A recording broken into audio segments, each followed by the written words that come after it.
Friends, welcome to Amizhthampoo. இன்றைக்கி என்ன video பார்க்க போகிறோன்னு பார்த்தீங்கன்னா, கல்யாணம் முடிஞ்சு நான்வெஜ் விருந்து வந்து போட்டிருந்தோம். ஸோ அதோட விளாக் தான் இன்றைக்கி வந்து பார்க்க போகிறோம். ஸோ நான் என்ன விருந்துக்கு என்னென்ன வந்து ரெடி பண்ணியிருந்தோம் அப்படிங்கிறத அந்த வீடியோவில் ஃபுல்லாக கவர் பண்ணியிருக்கேன். ஸோ வீடியோவை ஸ்கிப் பண்ணாமல் ஃபுல்லாக பாருங்கள். அண்ட் இதான் சேனலுக்கு முதல் டைம் பார்க்குறீங்கன்னா கண்டிப்பாக சப்ஸ்கிரைப் பண்ணிவிடுங்க. வாங்க இப்போ வீடியோக்குள்ளே போகலாம். மட்டன் குழம்பு அண்ட் ஃப்ரைக்கு பார்த்தீங்க அப்படின்னா மசாலா ரெடி பண்ணுறதுக்காக எல்லாமே வந்து தாளித்து அரைக்கிறதுக்காக ரெடி பண்ணிட்டாங்க. ஸோ 4 கிலோ அளவுக்கு மட்டனுக்கு பார்த்தீங்கன்னா 2 கிலோ அளவுக்கு சின்ன வெங்காயம் வந்து எடுத்திருக்காங்க. ஸோ எண்ணெயில் நல்லா வதக்கி எடுத்து வச்சுருக்காங்க. கிரைண்டரில் பார்த்தீங்க அப்படின்னா சின்ன வெங்காயம், அது கூடவே பார்த்தீங்க அப்படின்னா பட்டை, கிராம்பு, சோம்பு, அது ஹோல் ஸ்பைசஸ்லாம் இருக்கும் இல்லையா, கொத்தமல்லி தூள் இல்லை அப்படின்னா முழு கொத்தமல்லி இருந்தாலும் அதுவுமே, அதுக்கப்புறம் கொஞ்சமாக வந்து பூண்டு, இது எல்லாத்தையுமே பார்த்தீங்க அப்படின்னா கடலைப்பருப்பு, இது எல்லாத்தையுமே சேர்த்து நல்லா வதக்கிட்டு அதையும் வந்து கொஞ்சம் பவுட்ரு பண்ணிவிட்டு கிரைண்டரில் வந்து சேர்த்துருக்காங்க. ஸோ கொஞ்சம் பேட்சாக நம்ம நல்லா அரைச்சி எடுத்துக்கிட்டோம் அப்படின்னா நல்லா நைஸான நமக்கு மசாலா பேஸ்ட் வந்து ரெடி ஆகிடும். அடுத்து ஃபிஷ் ஃப்ரைக்காக பார்த்தீங்க அப்படின்னா ஜிலேபி மீன் வந்து வாங்கியிருந்தோம். ஸோ இது வந்து ஆற்றுல பிடிச்சது. ஸோ மாப்பிள்ளை சார் வந்து முன்னாடினாலே அவங்க ஃப்ரெண்டுக்கிட்ட சொல்லி வச்சு அவங்க ஃப்ரெஷ்ஷாக அன்றைக்கி காலையில் நைட்டு பிடிச்சி காலையில் வந்து அவங்க கொண்டு வந்து கொடுத்துருந்தாங்க. ஸோ 2 பீஸாக கட் பண்ண அந்த சைஸ் தான் வந்து மீனோட அளவே. ஸோ தலைப்பாட்டு வால்பாட்டு அவ்வளோதான் வரும். உள்ள சதை வந்து இருக்கும் மீனோடது. ஸோ அதை வந்து நல்லா க்ளீன் பண்ணி எடுத்துக்கலாம் அப்படின்னு சொல்லிட்டு 2 தடவை நார்மல் வாட்டர்லேயும் அதுக்கப்புறம் பார்த்தீங்க அப்படின்னா கல்லுப்பு போட்டும் வந்து நல்லா வாஷ் பண்ணி எடுத்துகிட்ருக்கோம். இப்போ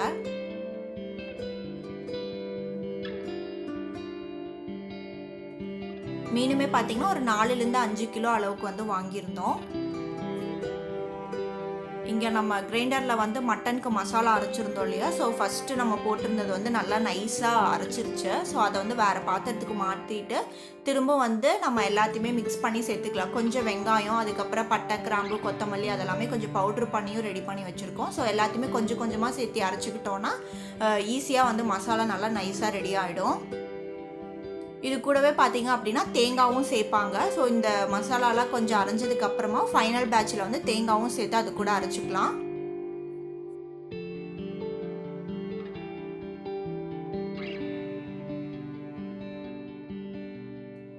மீன் பார்த்தீங்கன்னா உள்ளே இருந்து எல்லாமே நல்லா எடுத்து க்ளீன் பண்ணியாச்சு. ஃபைனலாக வந்து கல்லுப்பும் போட்டு நல்லா கழுவி இப்போ வேற ஒரு பாத்திரத்துக்கு மாற்றி நம்ம எடுத்து வச்சிடலாம்.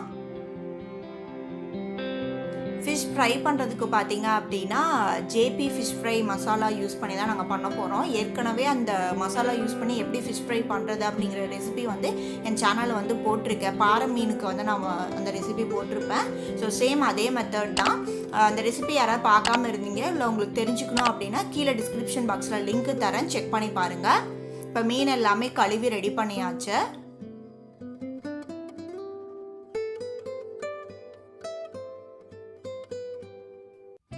நெக்ஸ்ட்டு பார்த்தீங்க அப்படின்னா காலையில் பிரேக்ஃபாஸ்ட்டுக்கு நாட்டுக்கோழி குழம்பு பண்ணலாம் அப்படிங்கிறதுக்காக நாட்டுக்கோழி வந்து ஒன்று எடுத்திருந்தோம். அது வந்து ஒரு 1/2 கிலோலேருந்து 3/4 கிலோ அளவுக்கு வரும். ஸோ அதெல்லாமே வீட்டில் தான் வந்து ஃபுல்லாக க்ளீன் பண்ணி வீட்டில் தான் வந்து எல்லாமே கட் பண்ணி நம்ம ரெடி பண்ணோம். ஃபுல்லாக நல்லா க்ளீன் பண்ணிவிட்டு மஞ்சள்லாம் தடவி நல்லா கழுவிட்டு இப்போ வந்து கட் பண்ணிகிட்ருக்கோம். ஸோ கட் பண்ணதுமே பார்த்தீங்க அப்படின்னா எப்படி வந்து நாட்டுக்கோழி குழம்பு வந்து பண்ணலாம் அப்படிங்கிறதையும் நம்ம வந்து பார்க்கலாம்.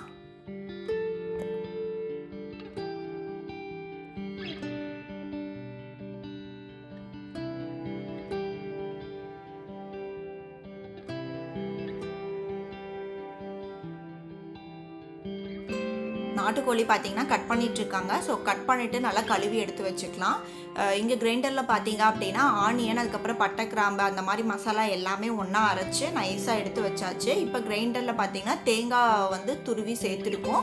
ஸோ அதையும் நல்லா நைஸாக அரைச்சிட்டு இந்த மசாலா கூட ஒன்றா மிக்ஸ் பண்ணி எடுத்து வச்சுக்கலாம். மட்டனுக்கு மசாலா வந்து ரெடி ஆகிடும்.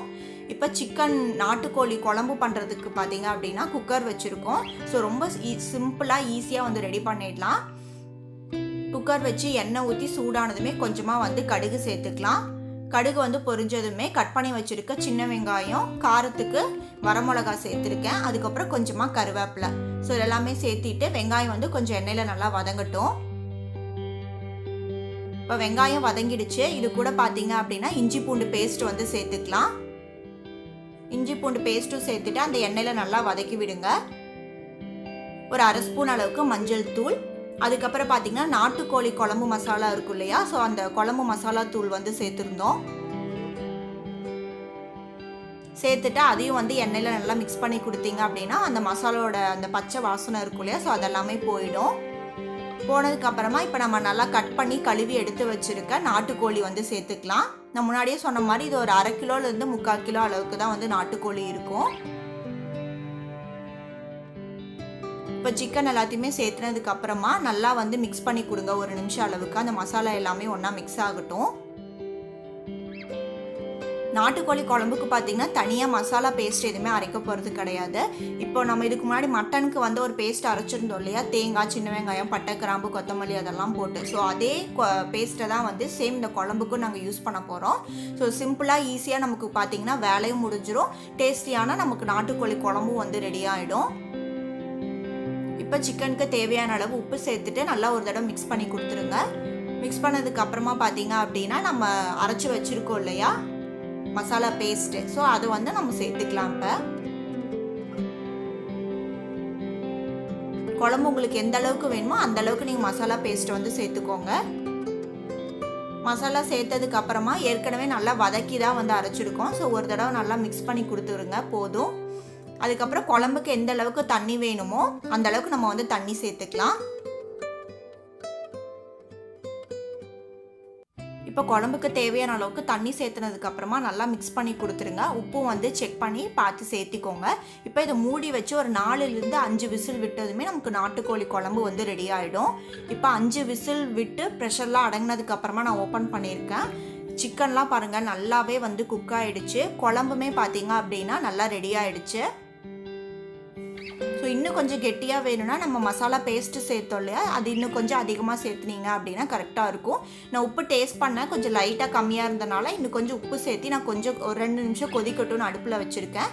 இது பார்த்திங்கன்னா மட்டன் 4 கிலோ அளவுக்கு, சிக்கனும் வந்து 4 கிலோ அளவுக்கு வந்து எடுத்திருக்கோம். மீனும் வந்து கழுவி ரெடியாக இருக்குது. ஒரு 2 நிமிஷம் அளவுக்கு நம்மளோட நாட்டுக்கோழி குழம்பு பார்த்திங்கன்னா நல்லா கொதிச்சிருச்சு. ஸோ உப்பு எல்லாமே வந்து கரெக்டாக இருக்குது. இப்போ இதை வந்து நம்ம சர்வ் பண்ணிடலாம். அடுத்து பார்த்தீங்க அப்படின்னா மட்டன் எடுத்துருந்தோம் இல்லையா, ஸோ நல்லா கழுவிட்டு வேக வைக்கிறதுக்காக ஒரு குக்கரில் சேர்த்துருக்கோம். இப்போ வேக வைக்கிறதுக்கு நல்லா வந்து தண்ணி சேர்த்துட்டு கொஞ்சம் லைட்டாக ஒரு அரை உப்பு, அதுக்கப்புறம் கொஞ்சமாக மிளகாத்தூள், ஜீரகம், மிளகு, அதுக்கப்புறம் ஒரு கொஞ்சமாக பூண்டு, ஒரு 5-6 பல் பூண்டை நல்லா தட்டி சேர்த்துருக்கோம். ஸோ வெந்ததுக்கப்புறமா அந்த மட்டன் தண்ணி வந்து எடுத்து குழந்தைங்களுக்கு வந்து கொடுக்கலாம் அப்படிங்கிறதுக்காக எல்லாமே சேர்த்தி ஒரு 4-5 விசில் விட்டோம் அப்படின்னா மட்டன் நல்லா வந்து குக் ஆகிடும். ஸோ ஒரு தடவை மிக்ஸ் கொடுத்துருங்க. நல்லா ஒரு தடவை கலக்கி விட்டுட்டு இதை நம்ம அடுப்பில் வச்சு வேக வச்சு எடுத்துக்கலாம்.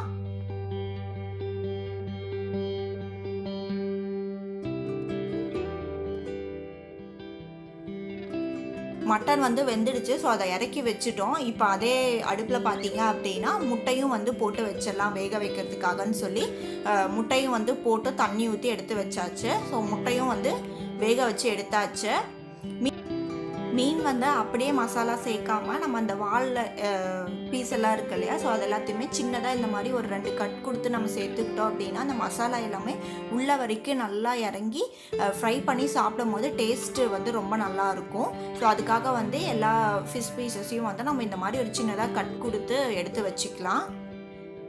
இப்போ சிக்கன் ஃப்ரை பண்ணுறதுக்காக பார்த்தீங்க அப்படின்னா மசாலா வந்து ரெடி பண்ணிகிட்ருக்கோம். ஸோ இந்த ரெசிபி வந்து ஃபுல்லாக நான் எதுவுமே கவர் பண்ணல. நாங்கள் எப்படி பண்ணோம் அப்படிங்கிறத மட்டும்தான் நான் வந்து இந்த விளாகில் வந்து போட்டிருக்கேன். ஸோ சிக்கனுக்கு பார்த்திங்கன்னா மசாலா பேஸ்ட்டு ரெடி ஆகிடுச்சு. இதுக்கப்புறம் சிக்கனை போட்டு நம்ம குக் பண்ணி எடுத்துட்டால் போதும். வேக வச்ச மட்டனில் பார்த்திங்க அப்படின்னா குழம்புக்காக நம்ம மசாலா பேஸ்ட் ரெடி பண்ணோம் இல்லையா, ஸோ அந்த மசாலா பேஸ்ட்டு குழம்புக்கு எவ்வளோ தண்ணி வேணுமோ எல்லாமே சேர்த்து நல்லா கொதிச்சு வந்ததுக்கப்புறமா தாளிப்பு கொடுத்து இறக்கிடலாம். குழம்பு வந்து ரெடி ஆகிடும். பார்த்தீங்கன்னா ஆல்மோஸ்ட் எல்லாமே ரெடி ஆகிடுச்சு. முட்டையை வந்து தொளிச்சு வச்சாச்சு. அதுக்கப்புறம் தயிர் ரெடியாக இருக்குது. மட்டன் குழம்பு, அப்புறம் நம்ம குழம்பு ரெடி பண்ணோம் இல்லையா, ஸோ அதுலேருந்து மட்டன் எல்லாத்தையுமே எடுத்துகிட்டு தாளிப்பு கொடுத்து மட்டன் ஃப்ரையும் ரெடியாக இருக்குது. சிக்கன் கிரேவி, இன்னும் ஃபிஷ் ஃப்ரை மட்டும் ரெடி பண்ணணும். ஸோ ஃபிஷ் ஃப்ரைக்கு பார்த்தீங்க அப்படின்னா நல்லா மசாலா எல்லாமே தடவி வச்சுருக்காங்க. ஸோ நான் சொன்ன மாதிரி ஜேபி ஃபிஷ் ஃப்ரை மசாலா தான் யூஸ் பண்ணியிருக்காங்க. ஸோ அது போக வேறு என்னென்ன அதில் மசாலா கோட் பண்ணியிருக்காங்க அப்படிங்கிறது எல்லாமே நான் லிங்க் டிஸ்கிரிப்ஷன் பாக்ஸில் தரேன். அந்த லிங்க்கை நீங்கள் செக் பண்ணிக்கோங்க. ஸோ ரொம்ப சூப்பராக வந்துருந்துச்சு ஃப்ரையுமே.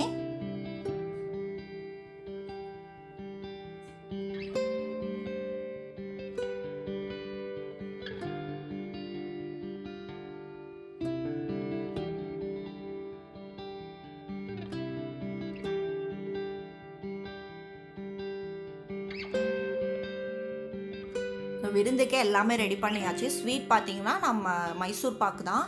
அதுக்கப்புறம் தயிர், மட்டன் ஃப்ரை, ஃபைனலாக சாப்பிட்றதுக்கு பார்த்திங்கன்னா ரசம், சிக்கன் கிரேவி, ஃபிஷ் ஃப்ரையு, வேக வச்ச முட்டை, அதுக்கப்புறம் பார்த்தீங்க அப்படின்னா மட்டன் குழம்பு. ஸோ இதெல்லாம் தான் பார்த்தீங்க அப்படின்னா விருந்துக்கு நாங்கள் வந்து எல்லாமே ரெடி பண்ணியிருந்தது.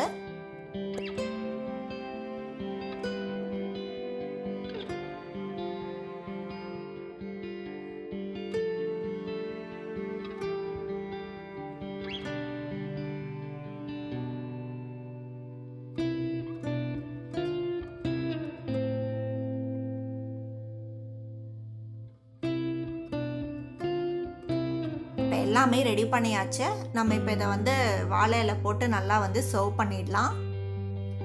மைசூர் பாக் ரெசிபியும் வந்து என் சேனலில் ரீசெண்டாக நான் போஸ்ட் பண்ணியிருக்கேன். ஸோ அந்த ரெசிபி வேணும்னாலும் செக் பண்ணி பாருங்கள். ஸோ ஸ்வீட் வந்து மைசூர் பாக் தான் வீட்டில் பண்ணது. அதுக்கப்புறம் மட்டன் ஃப்ரையு, ஃபிஷ் ஃப்ரையு, அதுக்கப்புறம் சிக்கன் கிரேவி, ஒயிட் ரைஸு, குழம்பு பார்த்தீங்க அப்படின்னா மட்டன் குழம்பு,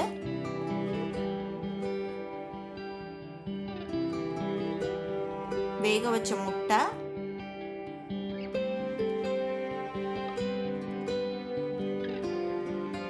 அதுக்கப்புறம் மட்டன் குழம்பு. ஸோ இதுதான் பார்த்தீங்க அப்படின்னா நாங்கள் ரெடி பண்ண நான்வெஜ் விருந்து. ஸோ இந்த வீடியோ உங்களுக்கு வந்து பிடிச்சிருக்குன்னு நினைக்கிறேன். எப்படி இருக்குது அப்படின்னு சொல்லிட்டு கீழே கண்டிப்பாக கமெண்ட் பண்ணுங்கள். ஸோ அவ்வளோதான், இந்த vlog இதோட நான் முடிச்சுக்கிறேன். கண்டிப்பாக உங்களுக்கு இந்த வீடியோ பிடிச்சிருந்தா லைக் பண்ணுங்கள், ஷேர் பண்ணுங்கள். அண்ட் உங்களுக்கு நான்வெஜ்ஜில் எது வந்து ரொம்ப பிடிக்கும் அப்படின்னு சொல்லிட்டு கீழே வந்து கமெண்ட் பண்ணுங்கள். அண்ட் என் சேனலுக்கு யாராவது சப்ஸ்கிரைப் பண்ணாமல் பார்த்துட்டு இருந்தீங்க அப்படின்னா கண்டிப்பாக சப்ஸ்கிரைப் பண்ணிவிடுங்க. பக்கத்தில் இருக்க பெல் ஐக்கானும் கிளிக் பண்ணி வச்சுக்கோங்க. அப்போ தான் நான் போடுற வீடியோஸோட நோட்டிஃபிகேஷன் உடனே வரும். தேங்க்ஸ் ஃபார் வாட்சிங்.